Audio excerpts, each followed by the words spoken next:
What up, guys? So today's podcast, we have Danielle Kelly. She is the ONE FC Atomweight Champion. So she's I guess like what's the weight there? Like 115 pounds? 115, I believe. 115, something like that. It's like, so she's a grappler in the division there. And she recently beat Jessa Khan, who was another podcast guest that we had recently. And fun episode to talk to where we talked to her about obviously that win, her training going into it, and also get some general ideas on training. One in particular that I got her to talk about was drilling versus just rolling, because like me and my student Brandon recently, he just competed at the ADCC trials and did real well. He won Looked 3, awesome. lost 1. He did great. Great going against monsters. Those dudes, I was like, yeah, those dudes are huge. And Brandon looked freaking awesome. Super technical. Now, what's interesting is when you watch Brandon's wrestling, it's very, very technical. Like, he's a big heavyweight, but he tends to be a small heavyweight. And this is actually something he and I talked about. Small heavyweights tend to be really technical because when you get small heavyweights from wrestling, especially, they're always undersized. And so they have to be more technical than their bigger counterparts. They can't just bulldoze into people. And so he went against some guys that were much larger than him in some cases and was able to beat them, very, very efficiently. And one of the things that he and I talk about is the importance of drilling. But he talks about his college wrestling experience and, they drilled the hell out of moves. Right. And, I'm the same way. I really value drilling and repetition and getting time with positions and things like that and techniques. And, but he and I laugh because there's so many people out there trying to peddle this. And I'm not saying all of them are incorrect, but they're like, oh, you don't have to drill. And that sort of thing. And maybe you don't necessarily have to drill to do jiu-jitsu. You can be okay.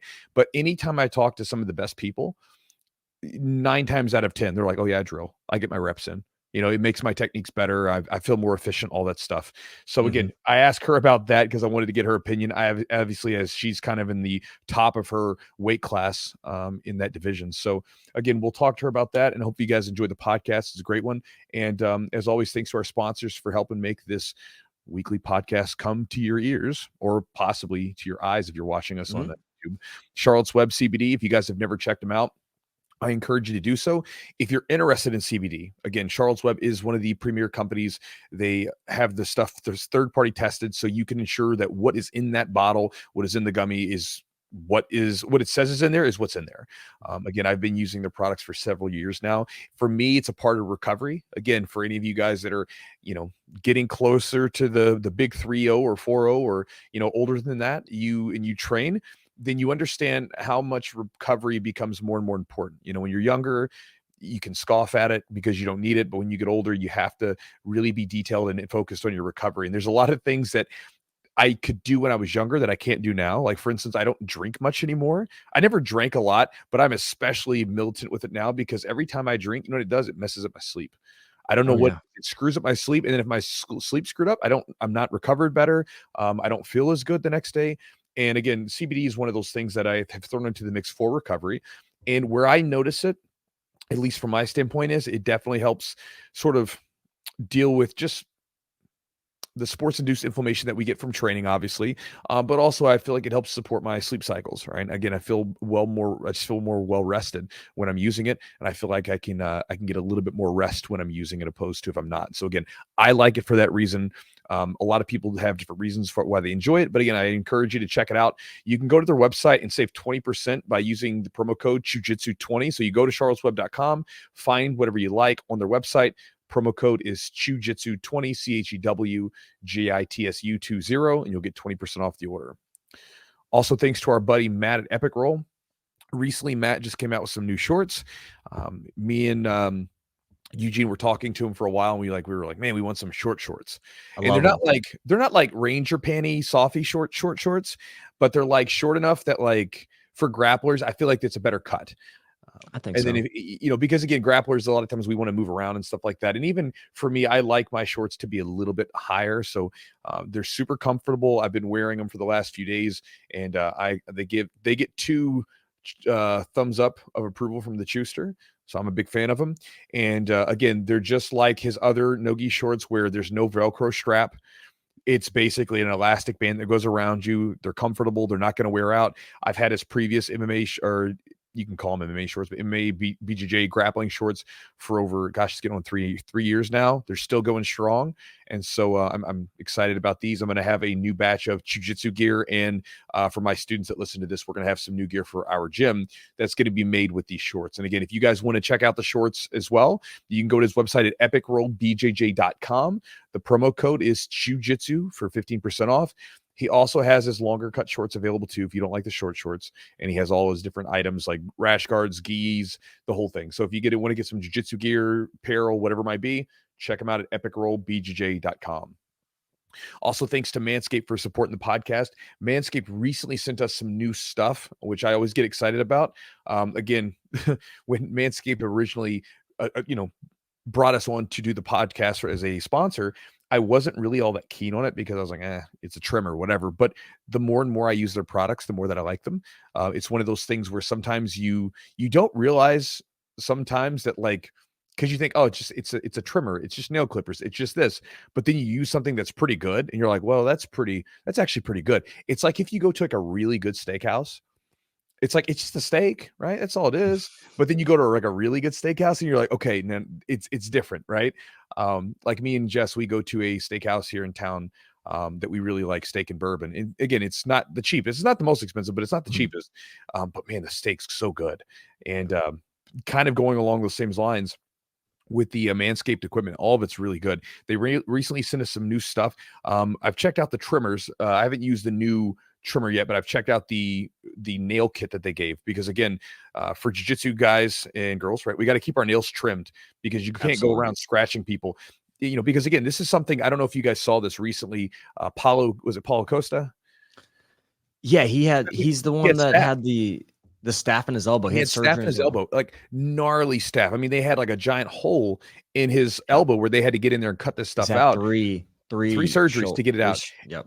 And so, with your nails, a lot of times people don't think about it, but like if you've got long nails on your toes or whatever, not only can you poke someone's eye and damage it, not only can you scratch them where it hurts, but a lot of times when you create those scratches, you're now giving them a place for a staph infection or some sort of infection to get in there, right? So again, it's really important for us in jiu-jitsu to keep our nails trimmed and tight. Again, it's even sometimes you go to tournaments and you'll see them not doing nail checks, and I'm like, what is going on? And you'll see people with long nails. So that said, the nail trimmers are pretty dope. I used them, and again, they don't leave that. Sometimes if you use nail trimmers, it leaves like a sharp edge.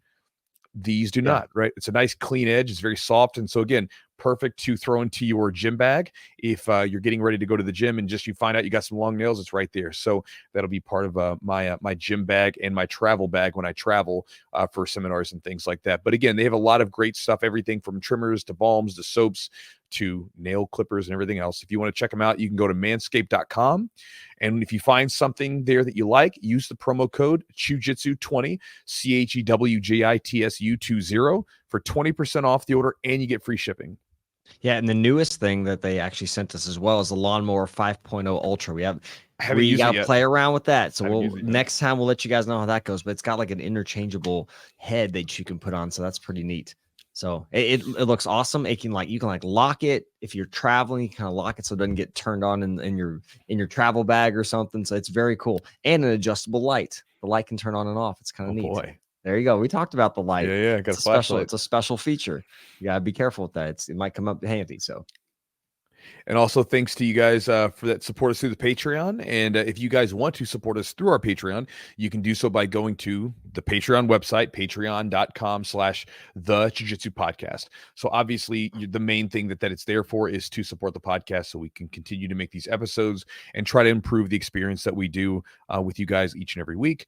And along with that, we will give you a ad-free version of this podcast. In addition to that, you get access with the exclusive library that we have back there that has a little snippet from each podcast that is not released publicly, that is in there from each one of our guests. So just like Danielle and everyone else that's on the podcast, it's in the Patreon there where you can access it. And again, it's something specific to training, some sort of specific tip to training, some specific idea that could maybe be useful to you that you can implement, right? Because again, a lot of times we have plenty of techniques out there, right? But it's cool to hear someone's approach, someone's ideas on training. And a lot of times those are the things that stick with us. And so you have a collection of those. There's also things like seminar recordings, rolling matches, and things like that that I have from it. And Eugene even has a jiu-jitsu based warm-up routine that you can use. Would be great whether you're competing or if you're trying to cool down and stretch your body out. Could be useful for either one of those. And again, if you want to get access to it, you can go to patreon.com/the Jiu-Jitsu podcast. And last but not least, guys, if you want to get my daily email, you can do so by going to my website at chewjitsu.net/join. Upon joining, you will then get access to my daily email where I send out recommendations on books, philosophical ideas that I'm just chewing on. Get it? And then also things like the courses that I have or the events that I have coming up. I have special offers, special discounts that go through the email list that I don't send out anywhere else. And also, again, just some ideas that I think could be useful to you in training. You get all that. Plus, when you sign up, you get access to several exclusive ebooks that I don't give away anywhere else. They're in the back end there. And one is on building a game plan for jiu-jitsu. One is on drilling strategies to bust through training plateaus. And you can get access to it again at chewjitsu.net/join. So with that said, let's get into this podcast with Danielle.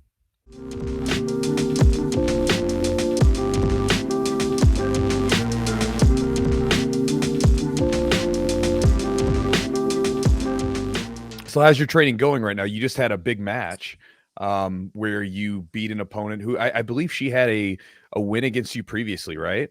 Yeah, almost 3 years ago. Right, and then you beat her. What's your training like now that you're coming back from that? And tell us about how that match went and everything else with that. Yeah, so I mean, leading up to it wasn't easy. You know, I was actually prepping for Jessa right after my match with Ayaka, two totally different people and styles. Yeah. Yeah, so I think I was prepping for her like officially back in May, and then yeah, now it's been like almost 2 weeks now since my match with her, or no, a week. I feel like time is like kind of like behind because Singapore is like 2 hours ahead. So when I got back, like I thought like it was Wednesday, but it was Tuesday. Like it just drove me off. But yeah, getting back, like, you know, I kind of took like a week off, which is really unknown for me just because I kind of like put a lot of work and time into competing or my match with Jessa, and you know, I just need to like have a break from jiu-jitsu. But now I'm back. I've been training for like a full week, and you know, just training for the next opponent, whoever it is. What was the hardest part about that camp for you? Is there any like obstacles you have to kind of work through? Anything that didn't go smoothly during that time? So I was actually gonna post it too. I was it's funny because, you know, I never like talked about it, but my first match with Jessa, like during that week before the match, I hurt my shoulder. Like I think I torn something, like my rotator cuff or something. Just going with people that weren't really like nice to me during training. So thankfully, like for this camp, I was around the right people. So I had like a torn shoulder against her the first time, and I couldn't like really use it. And then this one, I have a few pictures, like both my elbows. I think I don't know if it was like on my left or right, but one of them got like severely bruised, and I had to like take a few days off because I thought it was going to affect me with my match against Jessa. So that was pretty hard because, you know, the match time was coming like really close, and I'm having like these stupid nagging injuries, and especially like for elbow, it's like something, it may sound small, but if it hits like your nerve and like there's a big bruise, it kind of it kind of like pushes you back from training. So that was really annoying, but I'll probably post the picture eventually, but it's like really nasty. Yeah, it was. I remember me and my buddy were talking about that because, like, you know, when you become an athlete, you understand how different it is. Like, we would watch like a football game, and it would say like so and so's out with a pulled groin or like a broken big toe, and we're like, that's not even a big deal. Your pulled groin, like whatever. And then you have a pulled groin, and you have a bruised elbow. It's like, this really sucks. Like it's difficult to be your best when that happens, and so you have to take that time off.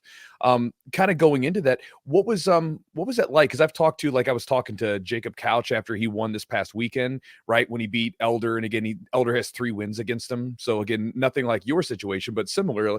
How do you go into a match where, you know, this person has a win over you, and it's on this big stage? You know what I mean? It's a huge jiu-jitsu stage. You're one of the, I mean, you're one of the, I guess you'd say, the top women in jiu-jitsu. What is that like, dealing with the pressure and, that whole situation where the person does have a win against you?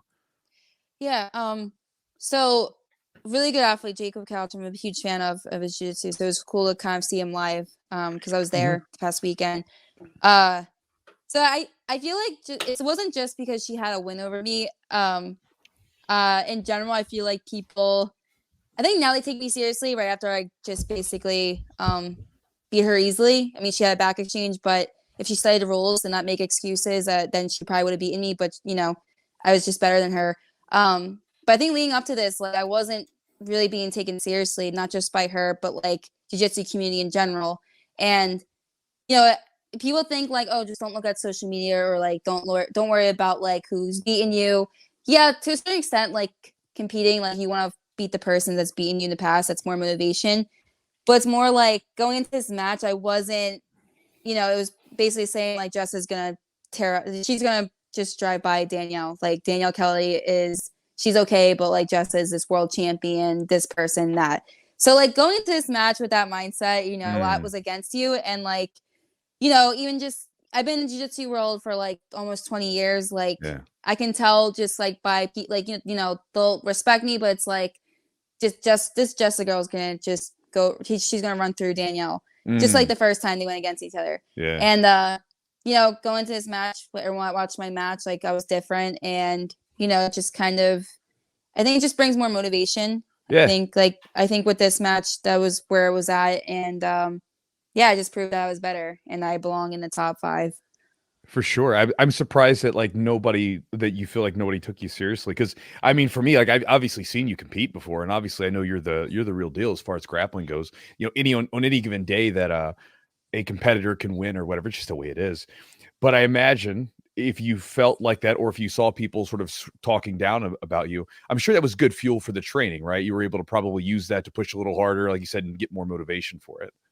Yeah, for sure. And, with this camp too, actually just the past year, and like, instead of like 2021 before I signed with ONE, like my camp and everything has been really different. I'm around great coaches, teammates. My teammates placed, they fought like 4 or 5 times, 6 times in trials this past weekend. Like I train with really good people, and, I just feel like my jiu-jitsu game's much different now. Not just jiu-jitsu, but my wrestling and everything. I also train at J. Rugabuto's. Like I train with like, one of my main training partners. She just placed the recent trials, and I feel like just being around the right people, I felt like that was a huge key to this camp and in general. So I can't wait for more matches to kind of just to see where I'm at and how I improved. Nice. How do you describe maybe doing a grappling match in a cage? Like kind of what did you adjust? Obviously you said you've had about 4 matches at ONE. And then maybe kind of just like how much cage work did you do, and what was your training camp like? How did you prepare? Kind of how'd you split everything up going into it? Yeah, so in the beginning, like I trained for Jessa like a regular jiu-jitsu match, because I like, as a jiu-jitsu person, I like it in the center because that's how I always like competed. And then like the last like month or 2, I'd focus like more so in the cage, and like I keep eating in the cage before too, but like my last match was in the ring, so that's totally different than the cage, and different rules. So I kind of just focus on wrestling. I focus, they changed rules about guard pulling, because we worked on like a lot of scenarios, like if she pulls guard, if I pull guard, if she somehow wrestles, or if I wrestled, how the match was kind of gonna go. So we were kind of like working like a lot of strategies off that. But yeah, I think I took like a good 2 months of preparation against the cage. I remember grappling in the cage for my MMA fights back in the day. What do you feel like? How do you feel like the grappling has changed by putting it into a cage? Are there any differences that you notice when you're preparing in the cage versus just on the mats? Yeah, I think especially the rule set, I feel like it's kind of like ADCC, like not trying to compare the two, but like if they're similar, like for ONE, like you need to push to pace, and if you have the cage, it's kind of like even like a real life scenario, like if we're outside and someone pushes you against the wall, like you have to learn to defend yourself or attack the person, vice versa. I feel like it just brings more of the action, like it makes the person whether you're trying to take them down from the cage or the other person's trying to defend and submit you off the cage. I feel like that brings a little more excitement and more strategy, where a regular jiu-jitsu match, people prefer to stay center and not deal with their surroundings, if that makes kind of sense. Sure. Whereas in the cage or ring, you need to worry about your surroundings as well as like what you're doing with your opponent. Hopefully that makes sense. Like, it makes sense in my head. No, it does. It does make sense. And it also makes it really hard to, at least for me, the cage makes it really hard to run away. So sometimes you'll see, like in a match, I'm sure you've experienced this. You're like chasing someone down to try to get the takedown or whatever, and they're just backing away. Whereas when you have the cage, eventually you run into this wall. And like you said, you have to be aware of your surroundings, where either you're going to get pinned up there, or if you're using it smart, if you're chasing after this person or kind of going after them, you can use the wall behind them, right? Yes. So I feel like that makes it like more exciting too for jiu-jitsu. And like, to be fair, like with me and Jessa's match, I feel like we had like one of the exciting matches in jiu-jitsu, just because like, you know, she pulls guard, but I was kind of curious how she's going to use it. And yeah, it's just kind of, it's really cool, like how someone's like a really high level person, their game kind of changes once you kind of like add something and they can't really use it. But it's kind of like ADCC, because there was a few times where people this past weekend, they went out of bounds, but they kept going. Yeah. So that's kind of similar, but like, you know, you're not on the mat, but you're on the rug now. So like, you know, I don't know if people train specifically for that. But train on the rug. Yeah. But it's not slippery. So like maybe they like to do that on purpose because the ref's not going to stop you. Yeah, it's like a lot of cool things, but I like the ring. It's pretty cool. Yeah. So I want to ask you about, you know, the match specifically with Jessa. There was a moment there, you got a little hairy. She had your back. Tell me about kind of the process of like staying, kind of what was going through your mind and how you kind of worked your way out of it, and then eventually got a catch in the match. We can talk about what a catch is as well if people don't know, but let's talk about initially, like, she kind of got your back and then you stayed calm, and how did you get out of it and how did you work out of that? Yeah, so I mean, going into this, like, I really wanted to beat her, but I was taking her seriously, and I messed up on my part, like when she kind of passed and like did the back exchange. I worked a lot in this camp, like more so guard retention or like passing, because I really wanted to pass her. Like could have passed it, but with these rules, like you have to use the catches. So like I guess I didn't have any like grip on her hands or legs, and she just kind of capitalized that in the transition. So when she took my back, I didn't like that I was on fours at once, like just like a second of like when she had it. But once we were like almost towards the cage, I was going to get more comfortable, because, you know, I train for bad scenarios during this camp. You know, I have people always taking my back. I went like it's a miserable time, but like when I went against her, like I was comfortable. I knew I was going to get out of it. She went against me the first time. I wasn't 100% and she couldn't submit me. So right there, it's kind of like, you know, once I skate this back, she's done. And that's kind of what happened. There was a little argument about her not getting a catch on the neck, but if you look closely, like her arms and like her wrists were like by my nose level, and it's like, I'm not going to tap to like you squeezing my head, like it's not doing anything. So yeah, I mean, from there, like she couldn't really get under my neck, and I controlled her arms, and I used that position to like square up with her into her guard and stand up. And I knew yeah, I think after that I was just more so comfortable. Like I knew I was gonna go over her. Yeah. What about like what exactly, how would you describe a catch, or what are the rules that you understand as a catch? So it has to be like a legit submission attempt. So like when I had her against the cage, she opened her guard, I grabbed the toes and I went to go crank it. And I think if you look closely too, like I was trying to crank the knee, but like she straightened her leg out to defend it, which I was trying to do a knee bar. And it was one of the two like cracked. So it was pretty legit to me. So like as we went to the ground, I put more pressure, and that's when he gave me a catch, because she started defending it with her hand and her leg. So that means like a legitimate attempt where the person's trying to defend it or fight out of it. And if it's not exchange, like if I was attacking her leg from there and she tried to attack my leg, then it wouldn't have been a catch, because now she's trying to attack my leg. So now I have to like either try to fight out of that or do a transition from it to not make it a catch, if that makes any sense. Yeah. And from a preparation standpoint, when you're getting, because it's different, right? Doing a tournament versus doing a super fight or a match against one person. A lot of times it's harder. You can be a little bit more specific with your training for a super fight versus, when you're getting into a competition, there's, a multiple opponents you'll have to go against. Do you adjust your training for a super fight or a one person match where you have this one person? Do you change or adjust your training to basically game plan against that person? Or do you just kind of say, you know what, this is what I do. I'm just going to continue to make my stuff better and go in there and see what happens, if that makes sense? No, it makes sense. I game plan for that person specifically. I feel like, with that example, she took, I believe she took me very seriously. Sure.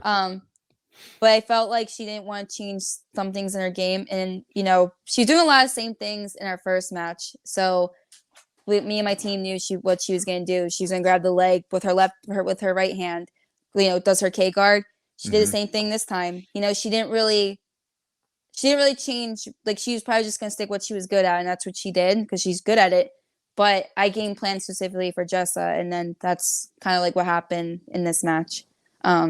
So yeah, I think for like super fights, I think you just game plan specifically for that person and still be good at what you do, but game plan specifically for whoever you're going against. That's super interesting that like you're kind of even paid attention to which hand she's going to use to grab the leg and kind of which side she favors. And I think that's great. And because my coach is like, he's very loud. And if you notice too, like before she did it, when I had her against the cage, she was grabbing with her right. I think it was a left arm. No, sorry. It was her left arm at first going for my right leg. And he said like, she's going to do it. So it kind of messed with her because I saw her face while I was in her guard, and she tried to do it on her right hand on my left side. And I was like, I knew that I had this girl because she's not good on her left side. So then, and then that's the rest is history. That's interesting. So I talk to my students about that, about sort of recognizing either someone's strong side or even recognizing that you have a weak side and even messing around with it. For you, do you put much, because we all have a better side most of the time, do you put an emphasis on training like your offside, your weak side at all, or do you basically just put it all into your strong side? So it's funny because like this past year I've been working both sides. Like when we do drills, I'll do my right, like my good side first, and I'll work on my left side. And then there's times where I think my bad side is, or my bad side, sorry, my good side is my bad side or something. Then my bad side ends up being my good side. I mean, I try to work like everything that I'm good at. Like maybe sometimes I'll attack my left side and sometimes I'll do things my right side. I got you. I found this thing with and I'm sure you've probably had this experience where you go against someone and like for passing as an example, I'll try to pass left and they have a really good, strong, their right side, obviously. But then I go to what is my right side and it actually feels, even though it used to be, it's actually my strong side now. My right side used to be my weak side, but I found that most people don't train their left side like half guard or anything else much. And so they're usually weaker on that side. And so then by and large, my weak side became my strong side. So I always like to ask people if they train their weak side or if they ever notice a change in their game like that. Yeah. I was told if you have a strong side, you just keep working on your strong side. But I've always kind of, I always wanted to work on my bad side for a good, just for a good reason. And I think sometimes when I'm training with people, competing, just sparring, whatever, I notice they're good on one side and I could do certain things on the side that they're not good at. So, I'm kind of thankful, kind of just working on both sides. So I think, so when people ask me oh, should I just stay on my good side? I will usually tell them personally, I think you should work on both sides. But, if you're comfortable doing it on your good side, then some people are good at that. But I just prefer to be good everywhere. Yeah. What did it feel like for you to get that belt? You're the first atomweight champion at ONE FC. It was you were pretty emotional. You seemed like it meant a lot to you. Can you just describe the feeling of kind of what that was like for you to get that belt? And that belt is like half your size, by the way. I think it's massive. Yeah, it's a big belt. It's heavy. I don't know. I felt golden. Literally. It was a good feeling. I felt emotional, but going forward now, I feel all right, this is my job, and now I don't know. I felt like I knew I was gonna get it just because I put a lot of hard work in than like my last matches, and like I've trained with really good people now. So I don't know, like it's still a special feeling. Like I'm, there's always more room for improvement. Like I want to my next match, I want to do better than what I did for my title match. Which is sad because I feel like I'll never be satisfied. Like I am, but like I literally just won a title with ONE Championship. Like I'm the first one, so it's like, yay! But I feel like right now I can't like celebrate too much because my next match is probably going to be harder. So it's always going to be hard, but I just feel like, I'm not better than my wins or my losses. So I kind of just had to keep it humble. And with a big win like that, I asked this question. I've asked this question to like several people, fighters, competitors, whatever. When you win, is it like this excitement, or is it sort of like a feeling of almost like relief, like a pressure's off your shoulders? Like if that makes sense, like when you win, is it like excitement, or is it just like all that training, all that work, all that like focus that you had into it, it's like over with and you proved that you were good enough to do it? What's the feeling like when you won? That's a good question. So leading up to it, I thought I was gonna be like super excited. I just beat someone that I'm gonna beat someone she's high level, world champion, trains with the best team, and like AOJ is like top school out there. There's no argument to that. I felt like after I won, I felt like it was relief. Like, all right, like I can finally kind of relax. I was excited. No, I was really excited, but then like going forward, I was kind of like, this is like what I do, like what I worked hard for. I don't know. That's actually a good question. Like I just kind of, I think like I have this mindset. It's just with me specifically. Like I have this mindset where like, all right, I just got done this first match. There's gonna be someone. My next match might be much harder. So don't like get too cocky, because that's what happens with like you put yourself out there a lot, and people want to go against you. You make it, you get cocky, then you look stupid. So and I think people are like kind of like mad that I won. So now I can't really enjoy it the way I wanted to. So now my next one, I have to like be more prepared, if that makes any sense.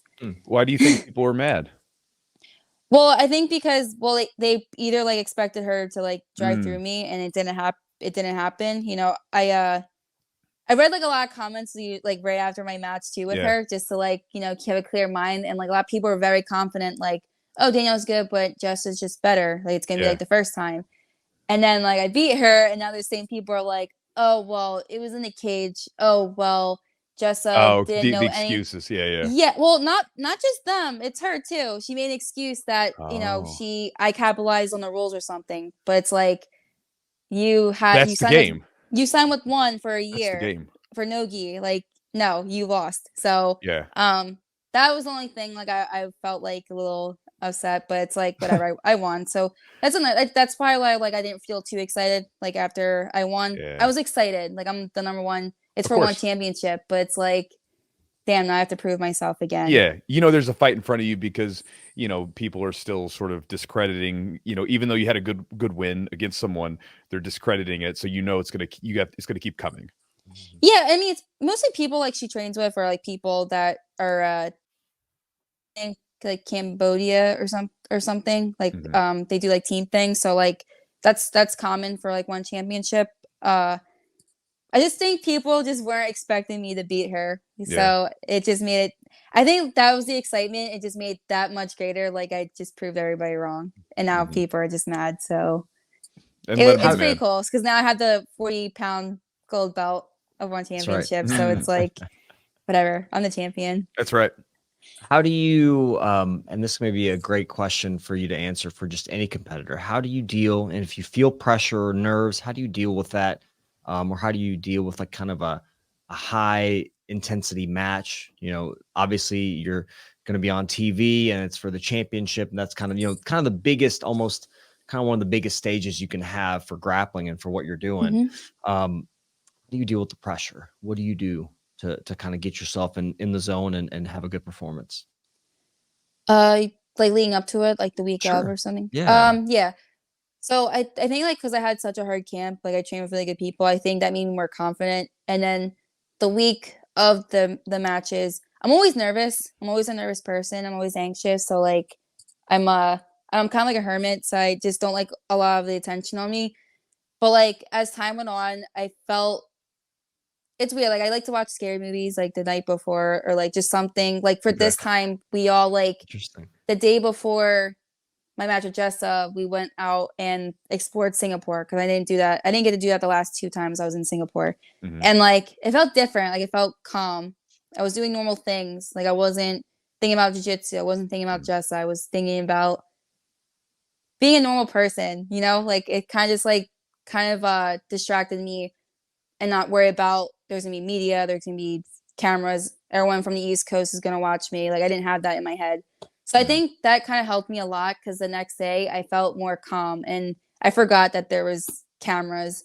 I kind of just got in there, went for the plan, had work to do, and I just did it.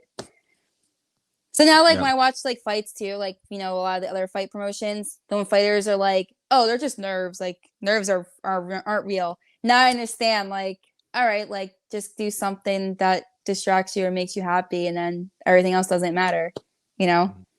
So I hope that makes sense. No, it does make sense. I used to do the same thing. I remember before my first MMA fight, I was such a wreck. You know, I'd you fought wrestled MMA, so that's more pressure on you. It is, but at the end of the day, I mean, it's like it's all relative, right? But I had done jiu-jitsu, done wrestling, and then I was getting into MMA, and then I was a nervous wreck. And one of the old guys that had been, you know, fought for some years, he's like, "Hey, man, just go see a movie or something." And so I called up a girl that I was seeing and went and saw a movie, and we hung out that night and whatever else. And then like you said, I completely forgot about it. And then, you know, the next day I was like, okay, cool. Like we're ready to do this. And so I relate to that. So every time, if I ever was super nervous for like a fight or something, I'd always try to do something the night before with friends or with someone just to completely just get me detached from the fact that I was going to fight. And then the next day was like, I was refreshed because mentally I hadn't been, you know, stewing over it all night long. Right. So, yeah, this is like the first time I did that because my other like matches, I was always just thinking about, oh my God, why'd they do this? What did they do that? What this happens? And you know, I would just I would lose. Yeah. Yeah. So you can get it detached from it and just come in there and just let it happen. From a training standpoint, with your training, do you do a lot of like drilling? Are you more of just, I just want to roll person? Like, what is your training like? Because, and I ask this because like, there's like a debate that seems to go on online where some people are like, you know, you don't need to drill. You just need to roll and roll with like specificity, roll with something in mind. And then other people are like, you know, a lot of the good gyms that I've trained at, they all drill, they get the reps in as well as doing lots of rolling and situational stuff. Yeah. What is your thoughts on that? Do you drill more? Are you a roller person? Like, what do you do? That's actually a really good question. I try to do both. I feel like when I drill, I try to use that for like rolling, but like I understand where people like I've studied like a lot of their coaches and like they have students that are winning in like a lot of local tournaments, especially like trials, whatever. And I understand like what they're saying by like, all right, drills might not work for a while you're doing like real scenario matches because they're trying to get out or escape, attack you.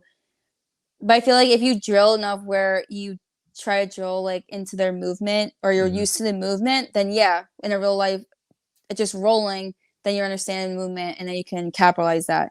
So I try to do both. I try to like drill so I can do it while rolling. If I just roll and like, because there was a point like I was trying to figure out like purple belt, brown belt years. I didn't know like how to escape something certain. I just knew how to like just not get submitted and then try to attack. But then like I found out like later on I was like, all right, I need to figure out movements, get my guard back, do this, relearn technique, and then attack or like roll. So I believe in both. I don't know if that's a real thing. I believe in rolling and drilling.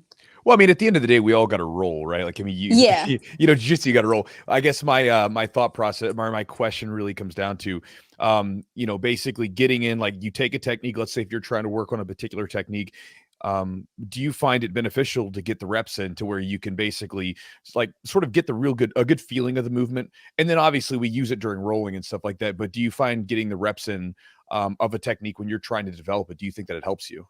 Yeah, for me, I think that helps me, especially like recently. I feel like the other times of just not drilling, I felt like it just you have to be like athletic. I feel like a lot of especially like ADCC guys, when you watch like their matches, they do a lot of movement. Whereas the really good guys, you know, very like particular certain guys, they do a lot of like reps, and you can kind of tell when he's going against these other really good guys who kind of just roll and roll, not do drill reps. Sure. That makes any sense. No, it does make sense. You see a certain like efficiency and directness that I'll say his name, Gordon. Like he's a great example. I think he does 12 hours of like rep, but that's Gordon, but he does like 12 hours or more of the reps, and then shows it in his matches. Whereas the guys who are also really good, like they tap out a lot of people, but they focus on movements more. Right. And when you watch Gordon, you see it basically, it's this very methodical breakdown of another person. Yes. And it's just like watching like, you know, Hodger or any of those really amazing guys where they can do the same damn thing over and over again to someone, and they can't stop it. It's ridiculous. Right. So agree. Are you kind of working on anything in particular, or how are you like evolving your game now? You've had a lot of years, you know, in jiu-jitsu. How are you continuing to kind of grow your game and continue to develop? Just kind of keeping like an open mind, training with everyone, you know, not being picky, not being cocky. Like, you know, I used to just kind of try to beat everyone at the gym, and then you know, you don't want to be the toughest person. You know, if you are, then like how are you gonna get better? You know? Sure. So now like during camp I wasn't the toughest guy. No way. So that's like another reason too. I went to this match and I just felt comfortable going against her. I didn't care if she was a world champion. Like I trained people who beat me up. So yeah, that's pretty much it. Can you talk about a little bit? You've been training jiu-jitsu for quite a while. Like what initially got you into training? And there's a lot of women in jiu-jitsu now, but when you started, not as many, you know, jiu-jitsu's kind of no, it wasn't much when I started. Yeah, for sure. So can you kind of talk about what got you into jiu-jitsu in the first place, and then when you started to feel like maybe jiu-jitsu is something that you wanted to do as a career or kind of long term? Yeah, so it's a very long story, so I'll just keep it really short. When I started, like I was a new kid at school and I was getting bullied a lot, and at the time, like where we moved, I thought it was a karate school at first because that's how I started. My dad looked up a place like a self-defense because I think that's what it was called back then. And oh no, it was like a week before too. I was kind of like, oh, like I saw like some girl fights that were like popular in Strikeforce, and I was like, oh, I kind of want to do that stuff. Like maybe this will help me like not get beat up in school. And so he looked up school self-defense and found this, just kind of like came upon this one school my mom took me to, and I never heard jiu-jitsu. So when my coach explained to my mom, she thought like he was crazy, like what's jiu-jitsu? So the next day, I did the kids class. I started when I was 10. So I didn't have a gi, so I was wearing a gi top, and then sweatpants as bottoms. Nice.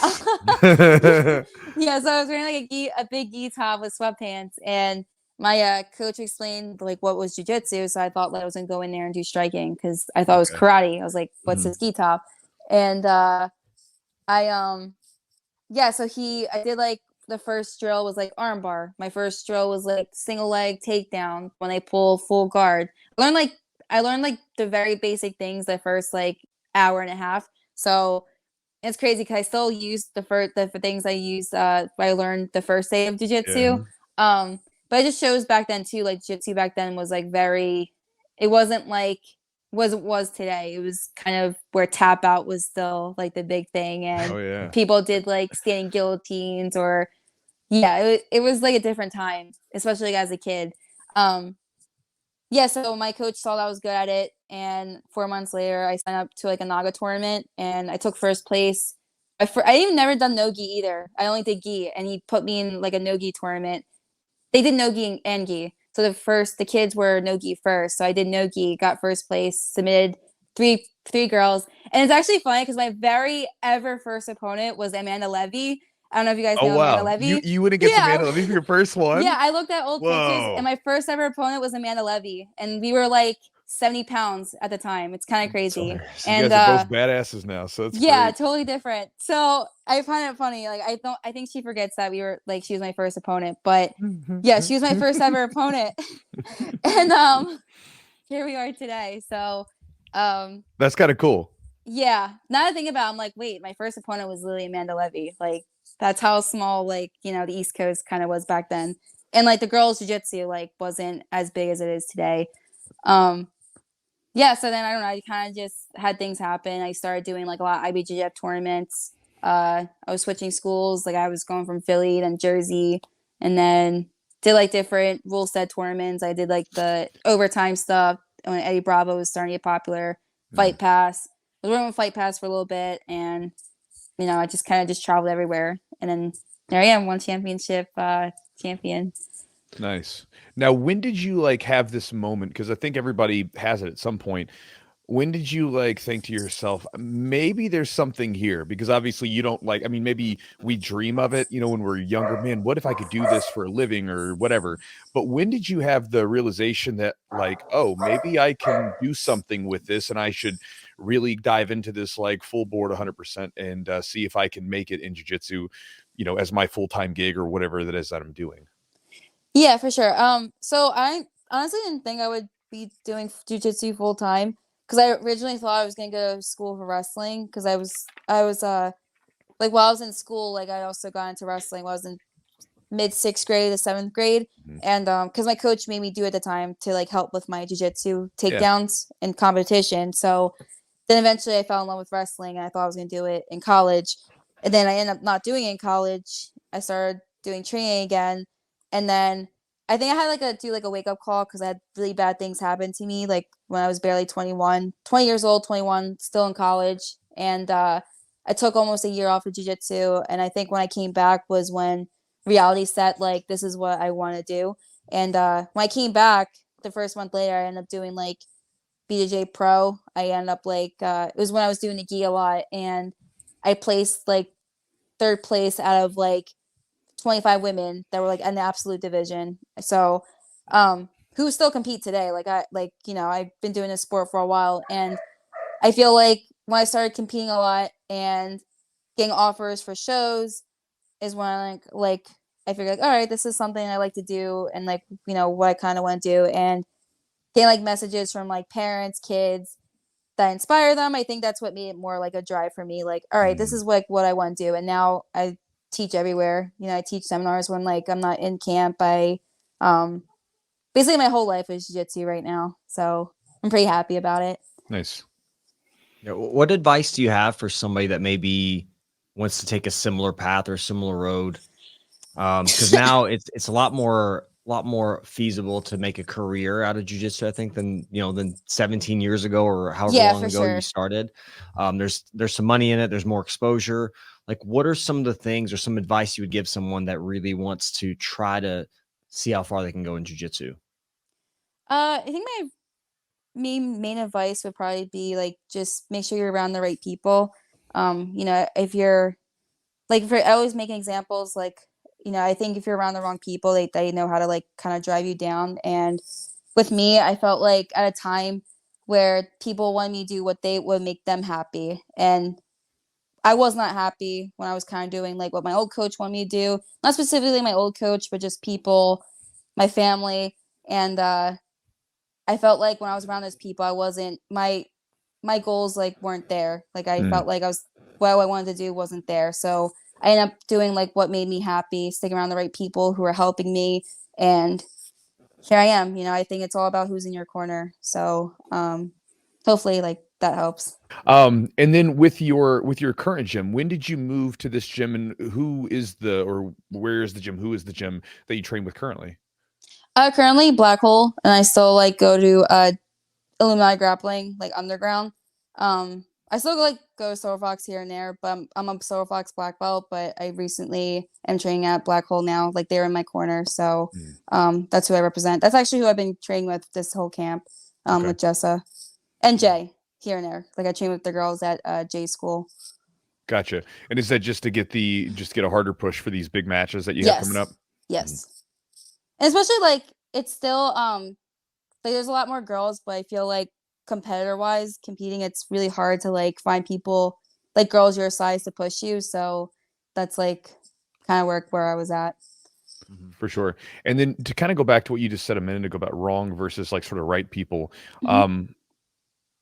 How do you know that you were around, like, again, you said, I guess the people weren't sort of like How do you know that they were the wrong people versus the right people? Was it just simply they were not taking your goals seriously or where you wanted to go? Is that sort of the situation that was going on there?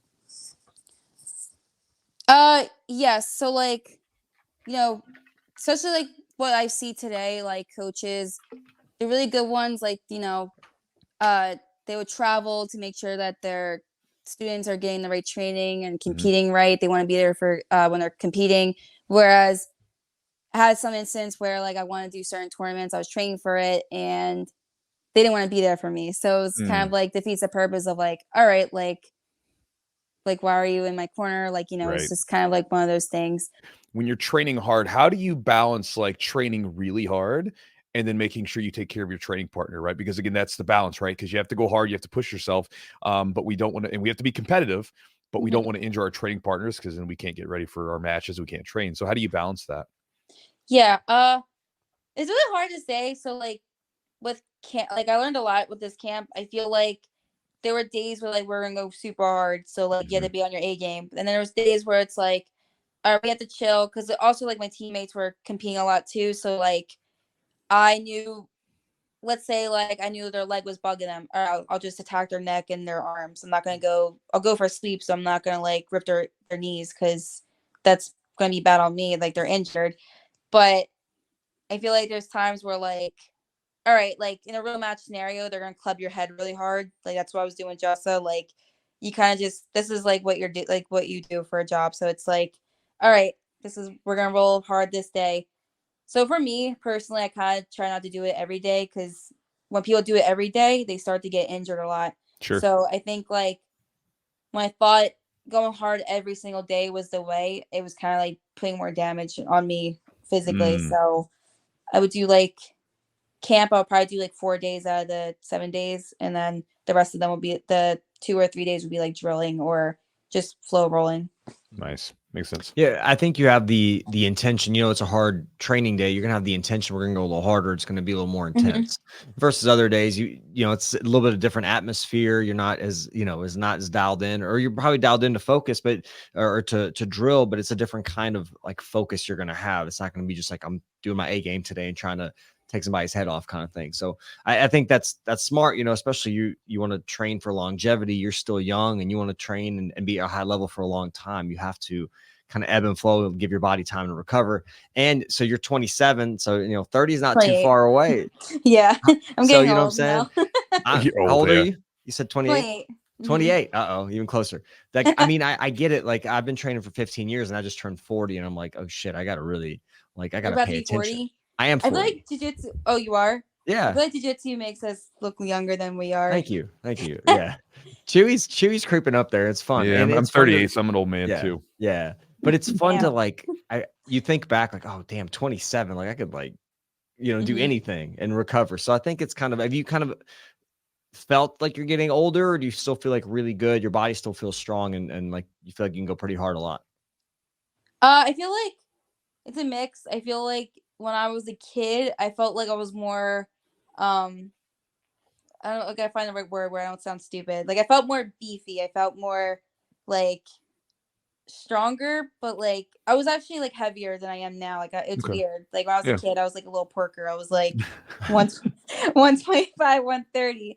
But like I felt strong. And then there was like when I was 20, 22, I was super skinny. And then that's when I realized like, do I want to get strong for my weight class? Like that's when I started to like figure out like what do I want to do. And now I'm like a strong, my natural weight's 115. I feel solid at 115.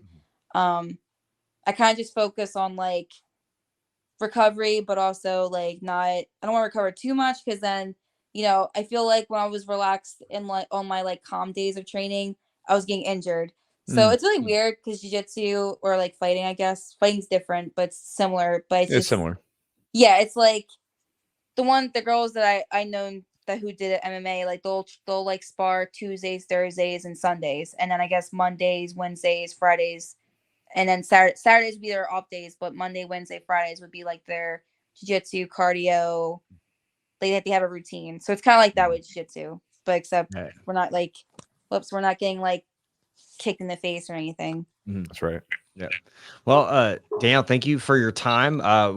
If somebody wants to kind of see what you're up to, or get a seminar, or see kind of train with you, whatever you're up to, how can they do that? You guys can follow me or hit me up on Instagram, Danielle Kelly BJJ. Yeah, I'm pretty open. So awesome. Well, appreciate it, and thank you for your time. Yeah, thank you so much. Yeah. All right, guys. So hopefully you enjoyed that podcast. That was fun. Again, I think we probably could have done a fairly a longer podcast with her, because it was interesting to hear some of her thoughts on things, and it's interesting to, again, when you're seeing someone that's obviously starting to hit their stride, and still stay pretty humble, say I gotta keep working at it and everything else. That's a good mentality to have, right? Yeah, I think it's interesting. She mentioned something that we haven't really heard a lot of. It's from some of the other elite grapplers, is like she's still trying to like almost like gain respect. It's like she still feels like she doesn't have quite the respect. Like, if you win a world title or you win this or that, and I think the ONE Championship, the title that she has, is very legit, and obviously she beat one of the best in the world. But still to feel like you're not quite getting the respect, that's interesting to me. But I think so. I think she's got an extra motivation there, because I feel like she's got something to prove. And it was just interesting to hear that, because once, like, I feel like you win a world title, from a lot of the people that we've spoken to, they're like, all right, I've arrived. Like, I'm legit. This is me. I've got the respect. For some reason, she's not getting that, which is interesting. I don't know why exactly that is, because obviously, you win a world title like that, at ONE, I think it's a big deal. So, well, and I think she kind of reiterated, like, sort of went into this a little bit, because for me, like, I always, like, so I've known about her for a bit, and long time. I've always known this, and stuff to be more positive. Like, she's friggin' good, right? She is. But I think she was saying, I guess, from the people that were in that camp, and fans of the other person, they were kind of making excuses as to why she lost. And again, it's silly, because I didn't see the comments, I didn't see any of it. So if you guys did, and whatever, but if it was in fact, she just like gamed the rules or whatever, I'm like, well, yeah, that's what we all do. Like that's competing, right? That's like saying, she only beat me because she got a takedown. Well, yeah, that's part of the rules, right? Sure. So I think sometimes we can get upset about it, but at the end of the day, that's just the nature of the beast. You're always going to have little issues. You're always going to, things are going to happen. It's just the way it is. But on any given, and that's why I say on any given day, sometimes when you have really good grapplers, I mean, one mistake and that's it. I mean, just like at the ADCC trials, Elder Cruz, who's really, really good, when it gets Jacob, who's really, really good. And, Jacob had lost to him 3 times in a row. And Jacob, actually, it's so funny. I was getting on the morning when I was getting ready to leave, I was going downstairs to get some breakfast, and I, pressed the button, and Jacob was just on the elevator by himself. I was like, "What's up, bro? What's up, champ?" Get on the elevator. And I was talking to him, because what I noticed that was different about his game plan this time was that he focused on, like, before, a lot of times when he would go up against Elder, he would just kind of play an open guard, kind of loose. And Elder's really good about being in and out and disengaging from there. And so this time he played a half guard. He pulled him down to half guard first, got him in tight, and then got into full guard, and then went for the leg lock. And so he focused on bringing him in close to not let him get away, and he changed his game plan up. And so again, one small adjustment to a game plan can make the big difference, right? And so I thought that was super cool to see. And it can go in. So when you go back to talking about any of these competitors, I mean, one small thing happens and boom, I mean, that's it, right? One mistake, maybe you could even say the judge, right? Maybe the judge or the ref saw something differently. You never know. It happens. But you got to play to the rule set. That's like the unique things about the ONE rule set. They have these catches. The unique thing about ADCC is, like, the no points, but then also you can't kind of skirt the line or the edge of the mat, because you had submissions. You had Cody Steele hitting that. I think it was a rear naked. It was a rear naked choke he hit. And he transitioned off the mat on the carpet or whatever. It was so cool to see. It was like people like scream. We were watching on Flow, and like they're like, get out of the way so the camera can get through. It was. Did you see the? It's wild. There was a guy, Alex Grandy. He was in the -99 division, took second. Tough dude. Okay. He in one of his matches, he comes out, slaps hands with the dude, like bumps fists, like basically starts the match, and he just shoots a double, picks this dude up off the ground, and like runs with him over. I think I saw it, yeah. He literally almost just barely missed taking him into like chairs.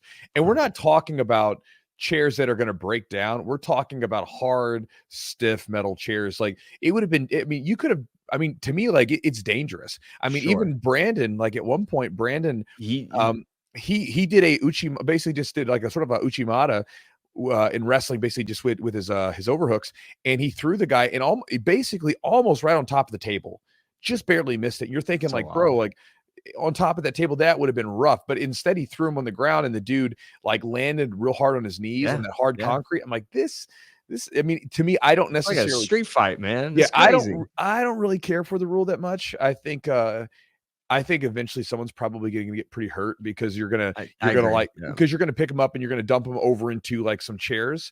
And you know, again, if those chairs would break down, that's okay. But those are hard ass metal chairs. I think what it would be better is just to have a bigger mat space and then call stalling calls hard. Like basically be really hard on stalling calls and you know, that sort of thing. I didn't see hardly anybody skirting the end, like the end of the mat. Everybody was in the middle, meeting each other. They're going after. I didn't see much. I mean, obviously we're watching flow, so there's certain stuff they were focusing on, but yeah, I mean, it was obviously no rule set is perfect. I think there's excitement in the one championship rule set. There's excitement in ADCC. There's even excitement, you know, in like EBI. I think those have a cool rule set where they set people up. There's a lot of action, a lot of submission. So I think you're trying to, and some people are better at certain rule sets than others. Some people have more experience. And, you know, Danielle's had that's her fourth match or fifth match, I think, you know, at ONE. So she's got some experience, and there's something to be said about that. Again, put the gi on, change the rule set, could be totally different. But I think you got the elite of the elite going against each other. Anybody can win. One mistake. That's all it takes. Yep. So again, guys, hopefully you enjoyed the podcast. Big thanks to our sponsors, as always. Charlotte's Web CBD. Again, if you guys are looking to try CBD, or if you want a premium CBD product, a product that you can ensure has the ingredients that it says it does inside the bottle, inside the gummy that you're eating or taking, then again, check out Charlotte's Web. Their website is charlottesweb.com. The promo code to save 20% is Chewjitsu20, CHEWJITSU20.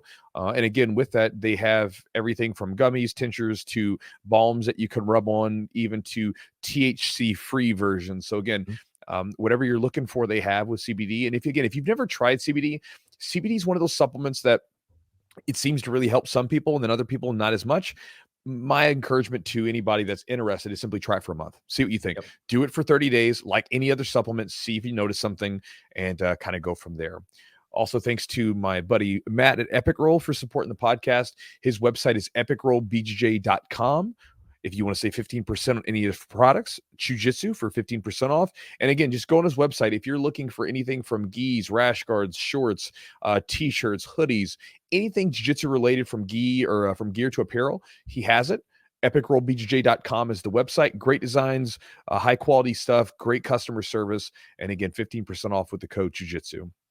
And guys, if you want to step up your grooming game, then you need to check out Manscaped. Again, as I mentioned in the beginning of the podcast, they sent us some new stuff that we're going to be trying out. I tried their new nail clippers. And again, it's so stupid to even talk about nail clippers because you're like, they're just nail clippers, but they're good nail clippers. And again, for you guys that are out there that grapple, keeping your nails trimmed is super important. You know, again, everything's like with hygiene is super important for us. I think that as a grappler, you typically have to consider your cleanliness as part of training. Because again, just recently there was the UFC fighter Paulo Costa who had, you know, staph infection on his elbow, and they had to get in there and have 3 surgeries separately and scoop that stuff out. He's still not out. He's got like a hole in his elbow, you know. So yeah, he's still not out of the woods, man. And a lot of people, it's something people don't think about, right? Like people will step off the mats without their shoes. They'll go to the bathroom, you know, they won't clean up, you know, they won't wash their belts, you know, this kind of stuff. And they don't think about it. It's not that big of a deal. But the minute, and again, most of the time, it isn't, right? It isn't. You know, I mean, I've been training 20 plus years, and I've only seen one really bad case of staph like that. But the one time that it happens, you're going to think differently. You know, it's a big deal. And so it can be a minor inconvenience that can be resolved with a little bit of antibiotics, or it could potentially be a life-altering thing. And so again, it doesn't take much to step up your grooming game, step up your hygiene game, and be a good, clean grappler, but it's really important for you, yourself, and your training partners. And again, if you want some premium products to do that with, some stuff that I really like that I've been using, you can check out Manscaped at their website, manscaped.com. Promo code is Chewjitsu20, CHEWJITSU20. And again, that's 20% off and free shipping. And guys, if you want to check out our Patreon, again, it's a way to support the podcast to us directly and get some bonuses. You can do so by going to our Patreon at patreon.com/the Jiu-Jitsu podcast. When you join, you'll get an ad-free version of this podcast if you don't like the ads. You'll also get a selection of clips with each one of our podcast guests going into some I don't want to say tangible, some actionable. There we go. That's the word I was looking for. Some actionable tip that you can take to your jiu-jitsu training. And the idea behind this is that, again, techniques are abundant. Everybody's got them. But again, inside the Patreon, we have a small short clip with each one of our guests that we've had on some idea for training, some tip for training that you can implement in your next session. This way, again, you're getting not just the technique stuff, which is important. You're also getting the mindset stuff and the approaches and the strategies that people use. And again, if you want to check it out, you can go to patreon.com/the Jiu-Jitsu podcast. Also, if you guys want to get my daily email, you can do so by going to my website at chewjitsu.net/join. When you join, you'll get access to my daily email that I send out, which can be everything from book recommendations to philosophical ramblings I'm chewing on to ideas on training and even discounts on courses, events, and things like that I have going on. Along with that, you'll also get access to some exclusive ebooks that I give away for joining, one of which is on developing your game plan, and the other one is for setting up drilling strategies during your sessions. And again, these drilling strategies can be set up whether you control your training or if you don't, to help break through training plateaus. So if you're one of those people that's getting stuck and you're like, I'm not getting any better and I feel like I'm going backwards, that ebook's really smart because it's really good because it will give you some intelligent ways to break through those. And they're the ways that I recommend people to go through to break through those with. And it's the stuff that I do when I want to bust through a sticky point in my game. It's what I use. So if you want to give you intelligent options it will give you intelligent options in ways to defend yourself. There you go. You said it. I hate myself. I said intelligent options. You did. You did. I saw it. Hey, well, you know, we all got our shtick, don't we? I mean, we all have our shtick, but at least like don't be a faker. Yeah. Well, I mean, it's like it's one thing to have a shtick that's based on reality. It's another thing to be like completely lying to people. Yeah. You know, be a charlatan. That's right. I am no charlatan. Even for some of the sponsors, you guys might be like, Chewy, you're selling out. Not that anybody says this, but sometimes everybody wonders, right? Everybody, like, I know that I wonder sometimes, like when people have podcast reads and they have like advertisements, or like, are they really using this? Do they believe in this stuff? Everything that I've offered is like, it's stuff that I use and I like. It's like, if you like it, great. If you don't worry about it. And like with the email stuff and everything else, this is stuff that I like and I'm sharing it with you. That's everything that I'm doing with jiu-jitsu, sharing ideas, sharing techniques, sharing products, whatever it is. And again, if I don't like it, every sort of like Eugene would tell you, every podcast advertisement company, whatever, every time they come in, it's always starts with, we have to try your stuff first. Always. That's it. And then it starts there. And then again, out of the companies that we do have, there's probably, 10 times as many that never make the cut because we're not interested or we don't like their stuff. So again, just sharing that with you. Have integrity with what you're doing no matter what, and be smart about it. So anyway, guys, thank you so much for joining us today with Danielle. It was an awesome podcast. Hope you guys took something away from it. And again, check her out on Instagram. She's awesome. And again, we'll talk to you guys next time.